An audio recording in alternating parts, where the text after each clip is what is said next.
Hello everyone, welcome to my new video.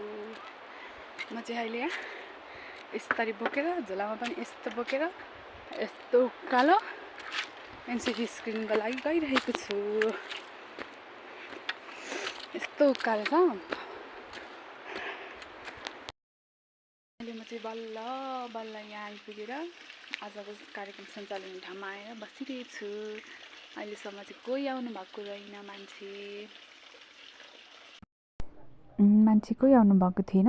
त्यही भएर चाहिँ हाम्रो गाउँघर क्लिनिक पनि हो। अनि म चाहिँ एकछिन सफा सुग्घर गरेँ, बढारेँ।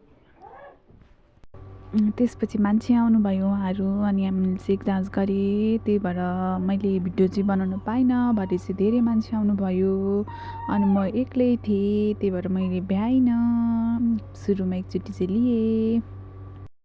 सकेर म चाहिँ चाउचाउ खाँदै नै फर्किएँ। आजको मेरो दिन यस्तै भयो। यो तल देखेको चाहिँ हाम्रो गाउँ हो, अफिस हो। भिडियो के कस्तो लाग्छ हेरेर साथ दिनुहोला, माया गरिदिनु होला। By by.